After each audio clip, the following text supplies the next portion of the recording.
In my endless visits seeking a surgeon to remove any foreign objects, there was one surgeon in Columbus, North Carolina, who did admit to seeing many anomalies throughout my MRI images.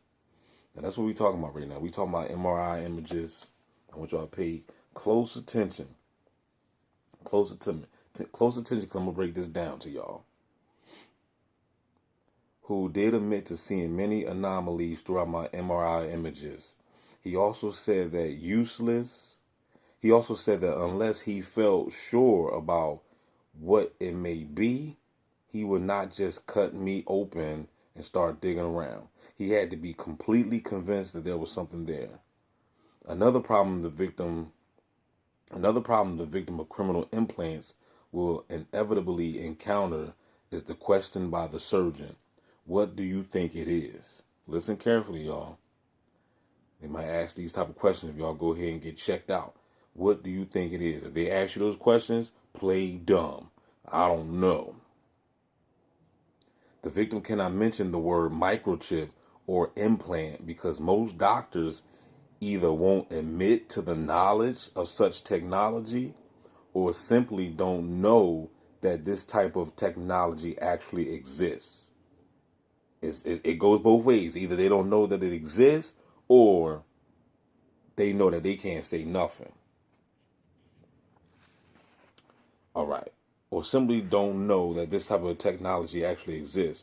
Or worse, they will think that, listen now, they will think that the victim is insane or mentally ill. And this is the psyops. This is the psyops to this game that we're playing. All right. In the end of April 2010, he flew back to Madrid, Spain, to see if I can find a surgeon there to remove any implanted foreign objects. Okay, so I'm just gonna skip on down, right? I'm just gonna skip on down.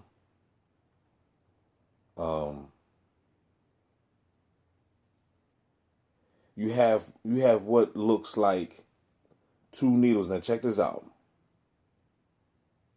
It says you have what looks like two needles on each eyebrow, just above the eyes.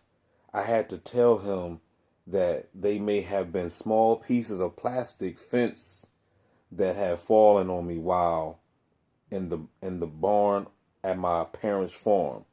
This was a lie because if I told them that they were actually micro transmission devices that were implanted in me, he would not have believed me. Okay? You can't be going in there talking like that because they're going to, you already know. So let's go on. Let's go on. The other thing I've encountered is that even if the doctors believe me, they are terrified into silence and will not help because they know how many atrocities that have been committed by the U.S. and other governments. Any implant that is not therapeutic and was installed without the victim's knowledge or consent is obviously criminal. Many doctors do not want to help a victim for fear that the perpetrators will harm them or their families. Therefore, they do not want to get involved. Now, this is funny because I had this conversation with Davis one time. And I was telling him, because he was trying to say, well, hey, if you feel, the implants inside or burning inside, that's evidence, man. You can go ahead and that's evidence that you could present. I said, look, man. I said, I can go ahead and spend, first of all, us TIs ain't got no money for no MRIs, no CAT scans, and none like that. But I told him, I said, if I had the bread to go ahead and get scanned, they will find stuff in all of our bodies, right? They will find stuff in all of our bodies. But what will happen is, after the exam, when it's all said and done, either a white van or a black van will pull up without my knowledge of it. It will be a back door or something. They will pull up. The men in black will pop out. They would immediately confiscate the evidence from the doctor. And they would give the doctor some type of bogus results stating everything came back inconclusive and that the targeted individual has no such thing in the body. And then they would just probably try to prescribe me with some Oxycontins or some type of pills that would just turn me into a zombie. Because you got to understand how big this thing is. We're talking national security. We're talking criminalization going on here. And they've been doing this for a long time. So that's why I be trying to tell people, forget about lawsuits and stuff like that, because this is big. You're not going to sue. You're not going to be able to sue national security. Okay? You're not going to be able to do it because it's just too damn colossal. So I'm going to go ahead and read on just a little bit more. I'm going to show y'all real quick. All right.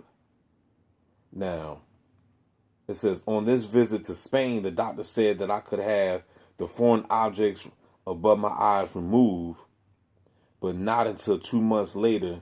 I did not want to stay in Spain for more months of waiting.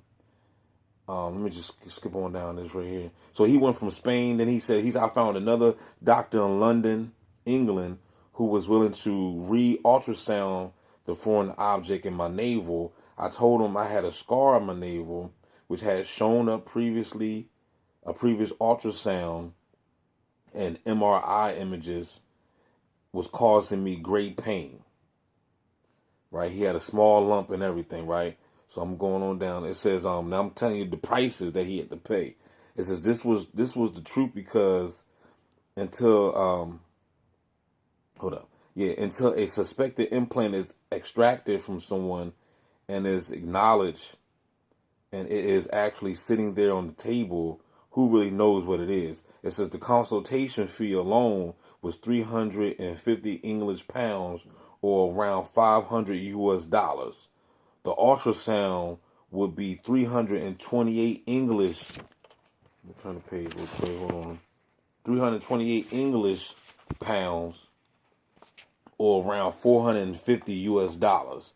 This is a very expensive, not to mention the expenses of the airline, round trip ticket, and a week at a hotel and other related expenses. I felt it was something I had to do. I had to try. Now, see, they know that we ain't got that type of money to be doing this. So that's why it's easily to target poor people. You know what I'm saying? Now, check this out. This is what I really, really wanted to show y'all. This is also, at this point, I had been living with my mother and my father at their house for over a year and a half. And no man who was 48 years old wants to live with his mommy and daddy. Tell me about it, right? But these were extraordinary circumstances, and they had been tolerant of me. They had encouraged me. Now check this out. They had encouraged me to get a place of my own, but I was afraid that the druggings and poisonings and break-ins would start occurring again. Now, testify right now. Leave in the comment section how many of y'all experienced that. And look, I experienced that even at my mom's crib. You know what I'm saying? I experienced that. They get them to participate in the bull crap. You see what I'm saying? They break in your car. You know what I'm saying? All types of stupid crap. When I used to sleep in my car, it'd be times when I used to wake up, right? When I wake up, my door would be ajar. You know what I'm saying? And I was never afraid or nothing like that, but that's what they want. They want you, afraid or whatever, panicking. That's what it's all about. It's all about, having you just losing your mind with fear. The fear of unknown and stuff. You know what I'm saying? So check this out. It says the room where I was staying in my parents' house had been broken in several times during my stay there. I started laughing when I first read this because I just understand this. You know what I'm saying? It says, the room where I was staying in my parents' house had been broken in several times during my stay there. There were signs that perpetrators, aka gang stalkers, had access signs such as plastic shower curtain being repeatedly torn and punctured. Never allowing the target individual to feel safe and secure is a stronghold of organized stalking and harassment, making the victim feel like there are no safe zones is psychologically damaging as well as just plain frightening and scary. You hear that? Psychologically damaging. This can mess up an individual's mind to have everybody around you playing stupid little dumb games. Although I could not prove it, I was sure that at least some, if not all, of the 8 employees working at my parents' house has some hand in a portion of my stalking and harassment. You best believe that. Who else would have been able to gain entrance to my mom and know exactly when I or my parents were away? How could someone in broad daylight get past these employees and get into the house without them noticing? It just is not possible. This strong sense of suspicion will have to wait to be proven later. I felt a certain amount of safety living at my parents' house, although I continue to receive directed energy or microwave burns on my body. I felt a certain amount of safety living in my parents' house, although I continue to receive directed energy or microwave burns on my body and continue to suffer sleep deprivation and frightening and bizarre manipulated vivid dreams. Okay, y'all. So you got to understand, the situation of this program. This program is it's no joke. So whenever I hear bots in my comment section, when I hear bots in my comment section, talking about ignore it and all that stuff, I just know that they're bot. I go straight to their profile. They don't have nothing in there. Don't have nothing in their catalog. No thumbnail, no video. They usually have video games or some stupid shit. You know what I'm saying? They don't have nothing that relate to gang stalking. So what even bring you over here? Because first of all, I know that my channel is shadow banned. Okay, I know that my channel is shadow banned. So how did your punk ass find me? You see what I'm saying?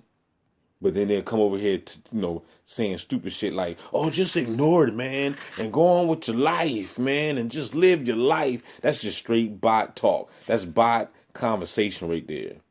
That's a bot conversation. What the hell you mean go on with your life? I would have been went on with my life if you stupid motherfuckers leave me alone. You see what I'm saying?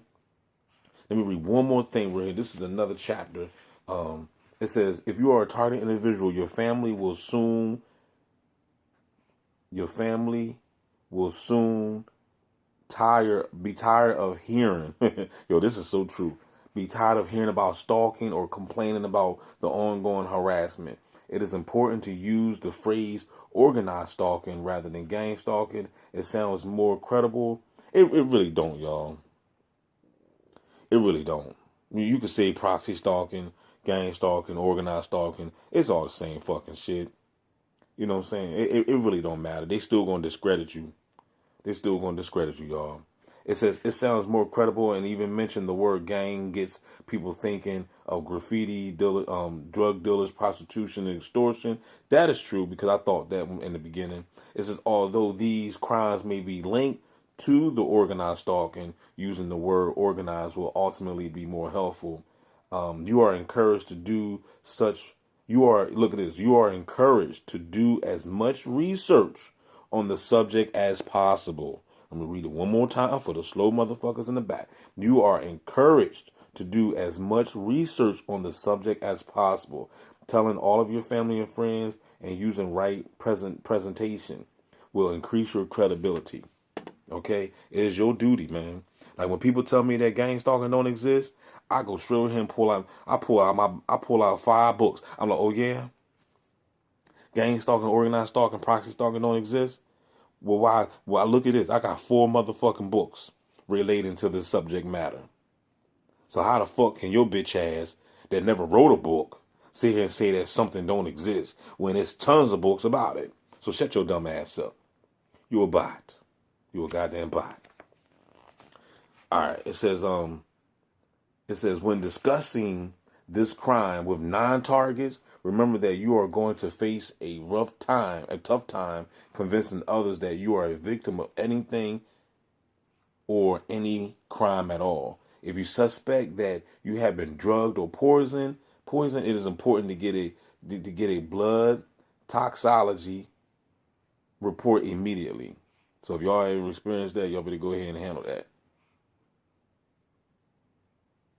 Most date rape or abduction drugs leave the symptoms very quickly. If abducted and drugged, just tell the staff at the local emergency room that you think somebody may have slipped something into your drink or food. Telling stories about abduction, like the story and account I have shared with you, will not help you at all. Yeah, don't be going there and talking about some aliens gripped you up. Later at their drug screening shows a drug present in your blood or after an implant is removed. You may tell the whole truth, no matter how unusual it may be. Then you will have undeniable evidence to back up your story. Remember also that this crime is designed to make you sound crazy or like you have lost your mind. This is what makes this invisible crime perhaps the most perfect and ingenious one. That's why I be trying to tell y'all, man. That's the thing that makes this thing so damn sinister, because it's so fucking invisible. You know what I'm saying? It's so fucking, and then you wonder why, this this mental illness is like at its all-time high. It says when you present your case or any aspect of it in the local police to the local, well, I don't advise you to do that. It says you must remain calm at all times, no matter how frightening you may be. Speak slowly without panic and without using hand gestures. This is while describing what has happened to you. Using devices like the Sony digital voice recorder or an RF digital or analog frequency meter will also add evidence to the crime that is being committed. Let me see what else I want to read to y'all real quick. I can tell you from personal experience that this crime is a living nightmare for the target individual. I'm going to say that again, y'all. I can tell you from personal experience. See, this ain't just DB reading from a book. This has become my life, you know what I'm saying? And I'm not proud to say that, but it is. It is what it is. You know what I'm saying? It says, I can tell you from personal experiences that this crime has become this crime is a living nightmare for target individuals. You must remain strong, drink lots of water, and take lots of vitamins. It says vitamin and water intake may be two of the most important pieces of advice for survival. And I'm adding in herbs. Get your herb game up. Okay. So with that being said, I'm gonna stop right now because like almost reaching the 20-minute mark. So don't forget to like, share, subscribe, holla back, donate, support the Cash App, support the real. Share Instagram, Facebook, TikTok, wherever. And I know I probably ain't gonna get no ads on this video, but I don't even be caring about that, man. I just do me. I ain't got time for all the bull crap. You know what I'm saying? So holla back, y'all. And that's why I just ask y'all to even, if y'all really fuck with me, then you'll just support the Cash App. Holla Bizak.